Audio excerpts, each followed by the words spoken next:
It's been a year now, and I can still remember the sound of the phone ringing that night. It was around 11 p.m., and I was sitting on the couch in my living room with the TV playing softly in the background. When I answered, I heard the kind of silence that makes your stomach twist before the words even come. A nurse from St. Mary's Hospital told me there had been complications. Michael, my husband of 27 years, had suffered a massive heart attack. By the time I got there, it was already too late. I didn't get to say goodbye. The shock was like a heavy fog that wouldn't lift. The months after that were a blur of quiet mornings and nights where I'd stare at the ceiling until 2 or 3 a.m., listening to the emptiness in the house. We'd built this place together. Every picture on the wall, every mark in the hardwood floors had a story, but without him, it felt more like a museum than a home.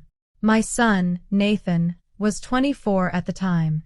He'd moved back in for a while after the funeral, saying it was just to help me around the house, but I knew he was here because he couldn't bear the thought of me being alone. Nathan had always been close to his dad. They shared the same dry sense of humor, the same love for baseball, and the same stubborn streak that made arguments both exhausting and hilarious. Losing Michael was like losing a piece of himself, and I could see it in his eyes every day. The first few months, we kept a quiet rhythm. He worked during the day, I kept busy with chores or errands, and we crossed paths in the kitchen or living room with small talk that barely scratched the surface of how we were feeling. Neither of us wanted to put the weight of our grief on the other. One night in late October, the rain had been coming down hard all day. I was in the kitchen, rinsing dishes under warm water, the steam clouding the window in front of me. I didn't hear Nathan come in until he spoke. "Mom," he said quietly. I turned, surprised by the seriousness in his voice. He stood in the doorway, leaning against the frame, his hair a little damp from the rain, his sweatshirt hanging loose on his shoulders. "Can we talk?" he asked. I dried my hands on a towel and nodded. "Of course. What's on your mind?" He sat down at the table, his fingers tapping absently on the wood. He took a deep breath before speaking again. "I know this might sound strange, but I need to ask you something, and I don't want you to take it the wrong way." Something in the way he said it made me feel both nervous and curious. "All right," I said slowly. "Go ahead." He looked down, almost as if he was embarrassed. "Do you ever miss being close to someone?" The question hung in the air between us, heavier than I expected. I wasn't sure if he meant emotionally or physically, but either way, it startled me. My first instinct was to deflect, to say something light, but the honesty in his face kept me from brushing it off. "Nathan, why are you asking me that?" I finally said. He shrugged, still looking at the table. "Because I see you, alone all the time. You take care of the house, you cook, you keep busy, but you don't have anyone taking care of you. It's been almost a year since Dad passed, and I don't want you to spend the rest of your life like this." I felt my throat tighten. For months, I had pushed away the idea of ever opening my heart again. It felt wrong, like it would be a betrayal to Michael. But hearing my son say those words, it wasn't judgment. It was concern. "I miss a lot of things," I said quietly. "The talks, the way your dad made me laugh, the way he could just hold my hand and I'd feel safe. But grief doesn't have an expiration date, Nathan. Some days, I'm not sure I'm ready for anything new." He reached across the table and placed his hand on mine, a simple gesture, but one that carried so much weight.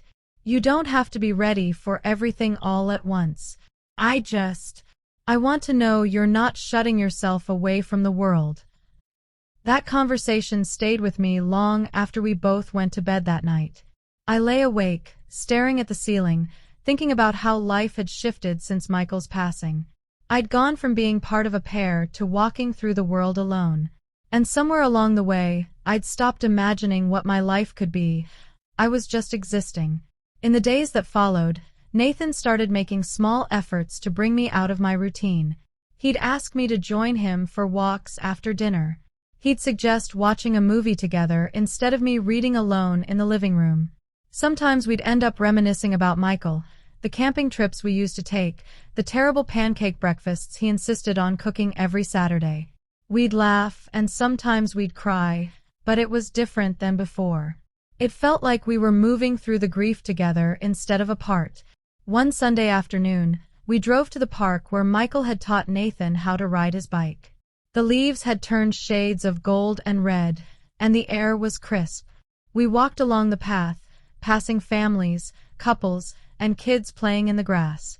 Do you ever think about what you'd want to do if you met someone new?